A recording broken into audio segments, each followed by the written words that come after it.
भारत का एक वीर सैनिक जिसने अकेले ही भारत की सीमा में घुसने वाले 80 चीनी सैनिकों को मौत के घाट उतार दिया था, लेकिन इतिहास के पन्नों में उसका जिक्र तक नहीं। ये बात है 1962 के भारत चीन युद्ध की, जब कुछ चीनी सैनिक जम्मू कश्मीर के रास्ते भारत घुसने की कोशिश कर रहे थे।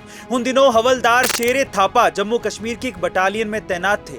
उन्हें जब पता चला कि लगभग 200 चीनी सैनिक रियो ब्रिज के पास तमा चुंगचुंग रिज के रास्ते भारतीय सीमा के अंदर घुसने की कोशिश कर रहे हैं, तब उन्होंने अकेले चट्टान की तरह खड़े रहकर 80 चीनी सैनिकों को मौत के घाट उतार दिया था। लगभग 3 दिन तक भूखे प्यासे दुश्मनों पर गोलियां बरसाने वाले शेरे थापा ने एक भी चीनी सैनिक को सरहद के अंदर घुसने नहीं दिया और अंत में वो खुद भी शहीद हो गए। अपने सर्वोच्च बलिदान के बावजूद अभी तक उन्हें कोई भी सम्मान तक नहीं मिला है, पर आज भी वो स्थानीय लोगों के दिलों में जिंदा है। ऐसे भारत माँ के वीर सपूत को हम सल्यूट करते हैं। आप सब लोगों को गणतंत्र दिवस की हार्दिक शुभकामनाएं।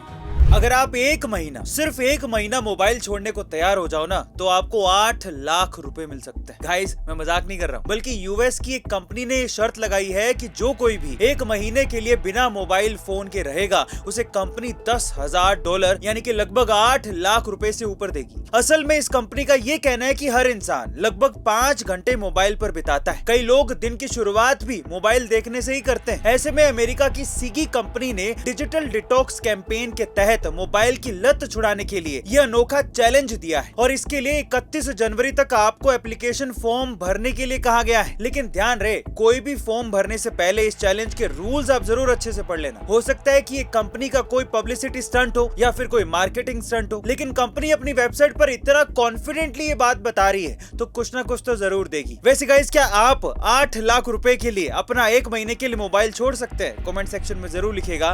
राम लला हम आएंगे, मंदिर वहीं बनाएंगे। दशकों पुराने राम जन्मभूमि विवाद से जुड़ा ये मशहूर नारा किसी साधु संत ने या नेता ने नहीं दिया है, बल्कि एक 22 साल के लड़के ने दिया था। कैसे हुआ? कुछ यूं कि 1 फरवरी 1986 को फैजाबाद यानी कि आज के अयोध्या जिला कोर्ट के आदेश पर बाबरी मस्जिद का ताला खोल दिया गया था, जिसकी वजह से मुस्लिम समुदाय काफी नाराज हो गया था, क्योंकि इस फैसले के बाद रामलला की पूजा भी शुरू हो गई थी। इसी साल उज्जैन में बजरंग दल का एक शिविर चल रहा था और उसी दौरान जब शाम को सांस्कृतिक कार्यक्रम हो रहे थे, तब एमकॉम की पढ़ाई कर रहे सत्यनारायण मौर्य ने एक नारा बोला, राम लला हम आएंगे, मंदिर वहीं बनाएंगे। देखते ही देखते वहाँ मौजूद भीड़ भी ये नारा बोलने लगी और धीरे धीरे ये नारा पूरे भारत में फैल गया और उसके बाद से ही ये नारा राम जन्मभूमि आंदोलन का मुख्य नारा बन गया। अपनी कार सेवा और इस मशहूर नारे के लिए सत्यनारायण मौर्य जी को भी प्राण प्रतिष्ठा का न्योता मिला है। क्या आप इस नारे के पीछे का इतिहास जानते थे? कमेंट सेक्शन में जरूर लिखिएगा। साल 2024 का भारत का सर्वोच्च सम्मान भारत रत्न बिहार के पूर्व मुख्यमंत्री कर्पूरी ठाकुर जी को मरणोपरांत दिया जा रहा है। कौन थे कर्पूरी ठाकुर जी और क्या है उनका योगदान?